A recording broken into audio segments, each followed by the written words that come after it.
Academy continue करते हैं हम अपना पेपर 2 का सॉल्यूशन। क्वेश्चन 71।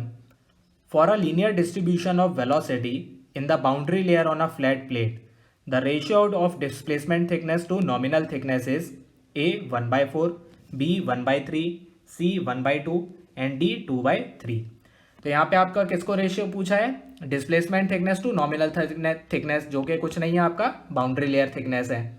तो इसका मतलब डिस्प्लेसमेंट थिकनेस जिसे हम लोग डेल्टा स्टार से डिनोट करते हैं, क्या लिख सकते हैं? Equal to integral 0 to delta 1 minus u upon u infinity into d Y.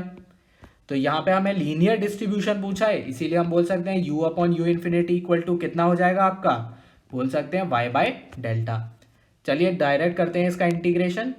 ये आपका आंसर आ जाएगा लगभग delta minus delta star by 2 delta is equal to, हम लोग क्या लिख सकते हैं इसे? Delta by 2। लिमिट्स डायरेक्ट ही मैंने पुट कर दिया, आप लोग सॉल्व करिए। तो delta star upon delta is equal to 1/2। तो ये आ गया आपका final answer, that is option C. 72। In case of laminar flow through pipe, the ratio of total kinetic energy of fluid passing per second to the energy value obtained on the basis of average velocity is A 1.2, B 1.54, C 2.0 and D 2.37। तो ये आपको जो भी definition दी गई है ये कुछ नहीं है, it is the definition of kinetic energy correction factor.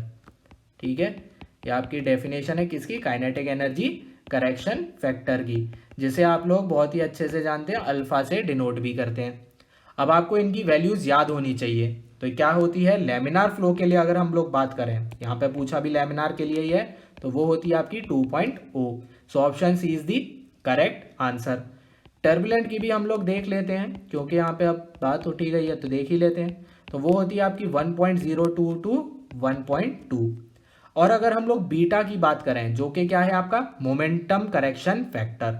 ठीक है, बीटा की अगर हम लोग बात करें तो लेमिनार फ्लो है अगर आपका, तो उसकी वैल्यूज हो जाएंगी 1.33। और अगर टर्बुलेंट फ्लो है, कैसा फ्लो है? टर्बुलेंट है, तो आपकी वैल्यूज जो है वो हो जाएंगी 1.01 टू 1.07। ठीक है, चलते हैं 73। Sonic velocity will have a low value in the medium having A. Low value of coefficient of compressibility, B. High value of coefficient of compressibility, C. High bulk modulus of elasticity and D. Homogeneous composition।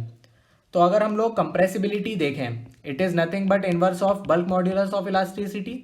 तो इसका मतलब हम लोग लिख सकते हैं beta is equal to, आपके formula हो जाएगा D rho upon rho D P. यही हो गया आपका फॉर्मूला। और हम लोग बोल सकते हैं कि जो आपकी सोनिक वेलोसिटी है, इट इज इक्वल टू आपके, वैसे तो होती है under root D P upon D rho. इसको हम लोग अगर कंप्रेसिबिलिटी के टर्म्स में लिखें तो हम लोग क्या लिख सकते हैं? C is equal to under root of 1 divided by rho into beta. तो ये हो गई आपकी फाइनल इक्वेशन। अब जैसे जैसे आप लोग बीटा को बढ़ाएंगे तो आपकी सोनिक वेलोसिटी कम होती जाएगी, और यही हमें चाहिए था कि low value of sonic velocity कब होगी? जब आपकी जो कंप्रेसिबिलिटी है उसकी वैल्यू हाई होगी। तो इसीलिए कह सकते हैं हम लोग option B is the correct answer. चलते हैं आगे। An isentropic flow is one which is A adiabatic and reversible, B isothermal only, C adiabatic only and D adiabatic and irreversible. तो अगर हम लोग आइसेंट्रोपिक फ्लो की बात करें तो हम लोग बोल सकते हैं आपकी ds क्या होता है? Change in entropy is equal to S2 माइनस S1। और अगर हम लोग इसको देखें फॉर्मूले के टर्म्स में तो ये हो जाता है आपका dq/t प्लस S जनरेशन, मतलब एंट्रोपी जनरेशन। अगर रिवर्सिबल प्रोसेस है तो ये तो जीरो हो जाएगी, और अगर एडियाबैटिक है तो हीट ट्रांसफर भी जीरो हो जाएगा। और हम लोग कह सकते हैं कि S2 माइनस S1 इक्वल टू जीरो और S2 is equal to S1, मतलब कि आइसेंट्रोपिक प्रोसेस। तो इसीलिए adiabatic and reversible is the correct answer. Next, the size of venturi meter is specified by A fluid pressure, B discharge, C pipe diameter and throat diameter and D length of venturi meter. तो इसका specify हम किससे करते हैं? Option C pipe diameter and throat diameter.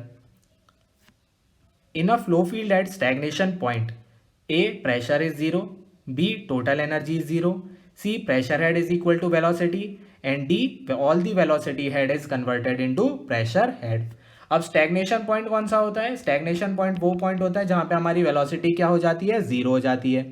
तो जहां पे velocity आपकी जीरो हो गई तो इसका मतलब आपकी जो भी एनर्जी थी, डायनामिक प्रेशर जो था, वो सारा का सारा किस में कन्वर्ट हो गया? आपका प्रेशर हेड में। तो इसीलिए option D is the correct answer. चलते हैं आगे। Which two forces are most important in laminar flow parallel plates? A inertial and viscous, B viscous and pressure, C gravity and pressure, D pressure and inertial. तो अगर आपको इसकी derivation थोड़ी सी भी याद होगी तो आपको पता होगा कि हम लोग नेट एक्सेलरेशन जीरो करने के लिए किसको बैलेंस करते थे? Pressure forces and viscous forces को। Pressure and viscous forces. तो इसीलिए हम लोग इसमें किसको कंसीडर कर रहे हैं? Option B viscous and pressure forces को। 78. Efficiency of a diesel cycle will approach to Otto cycle when A. Diesel engine will operate at high speed, B.